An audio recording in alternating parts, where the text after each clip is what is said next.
move along to some NBA where Adrien Griffin fired. You heard Dan Beyer talk about in the update. Moving on from a coach that went 30-13 this year, and all eyes are on Doc Rivers, as you know.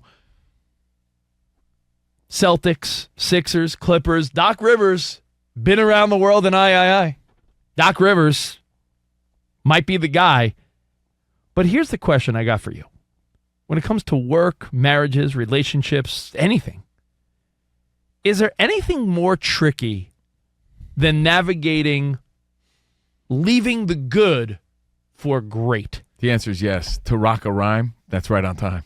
That is tricky. Yeah, that's real tricky. All right, I learned that in 86. Yes, damn, you're right. I'm sorry. My bad. Dude, Run DMC were in the helicopter in that video. Oh, man. Danny G. As little kids, we were like, they arrived in a helicopter. It's tricky. Only we could tie Run DMC into this. But for real, though, Danny, is there any... that Tom Jones joke. Is there any... is there anything... Shut the hell up, Spud. Is there anything more difficult to do in a relationship, at a job, a career, any situation, when things are like, I guess they're good...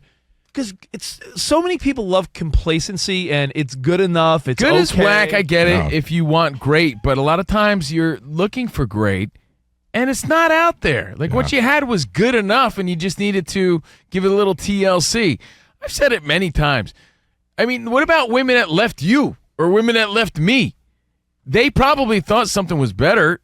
I don't think it was. I really don't. I think this relationship needed a little work, maybe. What do they say? Sometimes the grass isn't greener. You just need to water the grass you're on. Maybe you just need to water the grass you're on instead of looking for greener pastures somewhere else. But that's so. I don't think that's always the answer. In the NFL, I'm sorry to interrupt. In the NFL, you're seeing that right now with one team in particular, the Miami Dolphins, because they're in the situation now where moving forward, it's going to be, what do we do with Tua? So you tell me. That's a good situation. You know what this But if comes down you're to? Miami, do you say, well, this is a good situation.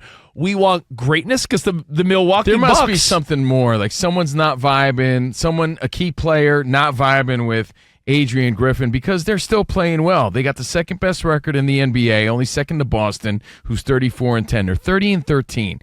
Something else must be going on here if they're willing to shake that up. You know what this reminds me of? Mike Vrabel. Yeah. Like, we kind of scratched our head a little bit because we're like, all right, yeah, the Titans didn't have the season they wanted, but he was well-liked, it seemed like, by all the players and a good head coach. But there's rumors that he wasn't getting along with the front office. So that you guys are right. That and I know Dan Beyer can expand on this. It just seems like there was a key person he wasn't getting along with. And in every relationship, whether it be you and a girlfriend, you and a wife, or you at your job, something's not right, and you have your eyes set. So Doc Rivers or someone else really must be right there ready to go because otherwise no moves would be made because things are good. Dan, any thoughts? Yeah, a lot of thoughts. As a Bucks fan, this has been brewing actually for quite a while, and I think that you could say that the Bucks were 30-13 in spite of Adrien Griffin at times. There's Damian Lillard coming in, doing so not early in the offseason, later in the offseason, that making a change sure would provide ripples, but now we've had a half season. They seem very disjointed on offense.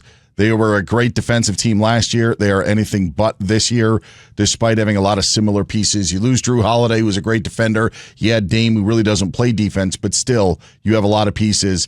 This is Giannis has expressed his frustration, and Giannis took up for Adrien Griffin, wanted him to have the job, but I think that there's just too many pieces, and you can't sit there and wait around. You don't have time to waste. Whatever Adrien Griffin was doing wasn't working. It was his first time as an NBA head coach, and that's not a training ground, so I think that's why they made the move. I also think this ties to exactly what I was going to say. Thank you, Dan Beyer, for the insight. But we often bring up the reference of comedian Ronnie Chang. Ronnie Chang has this whole bit where we're such an impatient culture where Amazon Prime delivers things to your door the next day, but we're so impatient now. We want it now. Amazon Prime now. Prime now. Prime now. We don't want tomorrow. We want Prime now. And because of that culture, if you're not showing results now, then we don't want you. If you can't win now or you're causing problems now, then you're no good. We need to win now. Prime now. Prime now. And if there's some ruffles with the ridges here within the team, they got to make a move for someone else. Now, based on your prime now and the story of Adrien Griffin being let go by the Bucks, going 30-13, as DB pointed out, they were winning in spite of his, maybe not best decision making. Giannis, Dame, you got a squad. The expectations even higher. Can you understand? Let me flip it to the NFL for a second. Can you understand now where Caleb Williams or players moving forward might say, I don't want that team to draft me because your window, my window, people want positive results now. Like my window of success is so little that I don't think I could succeed with you. So why, if the leash on an NFL quarterback now is 1 to 2 years, maybe I want to choose a little more where I go. Very fair point. It's a very fair point. And considering all of the difference, you talked about what ifs. You started the show by saying Buffalo making that deal with Kansas City.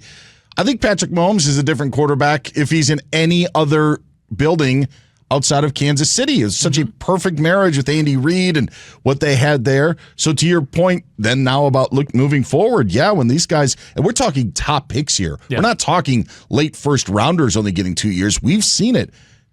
Josh Rosen moved on from. Sam Darnold was traded within a couple of years. He was the third overall Zach pick. Wilson's that's a great old point. news. Zach Wilson. Exactly. He may have stuck around too long. So I hate to compare it to dating, but you think a woman with lots of options, especially in the world of social media and Prime Now and Results Now, you think that some hot woman with options is going to give some random schmo a second date if he blows it the first time? You got to have results now. And I think that's the thinking here with the Bucks. Look, they gave Adrien Griffin a shot. dude, Something's not vibing. We move on because that window's so small. it sounds ridiculous, but I say it all the time, and you could say it's a broken record, but I always say relationships and sports have so many parallels, and the way people are so ready for the way people are so quick to want to upgrade in the dating world. You see your single friends, they're getting ghosted all the time. It's how we are with quarterbacks, how we are with key players, coaches. It's true. Way before I met my wife, I had dated a girl, and I remember I was in the car with my cousin, and I said to him, "Can picture where we were at the time." I said, "Remember this moment if I ever want to marry this woman. I just please remind me of it to know that this is not going to be the future. Just please remind me." Wow. Right then, I should have just said, "All right, we're over with." But I wasn't. I let it play out to whenever. But I remember telling him, "Just please remind me of this moment." It's tough, Dan, because I'm sure that ex of yours, there were times where it was good, but you're like, I don't want good. Sure. Yes. I want great. And that's what the Bucks are saying. Yeah. And, look at it like, that's what I've always said. I said, Dan Byers' marriage is much like a great NBA coach. You got to go for great. I mean, Dan wanted great. He didn't want good. This is Your ex-girlfriend is Adrien Griffin. But think about it, Rich. Here's the difference, and this is what's sad about life. We're talking the world of sports, where it's a game of winning and losing. Yeah. So you could understand and you could see how in life, hey, man, if you're not producing results now, you're no good to us because we're trying to win. That's the business that they're in, the business of winning. Life isn't about winning, isn't it about loyalty sometimes and about loving somebody? Well, you said to me. But we have this mentality of we need to keep up with the Kardashians and we need to win. So you're not good enough, you're not hot enough, you're not making enough money.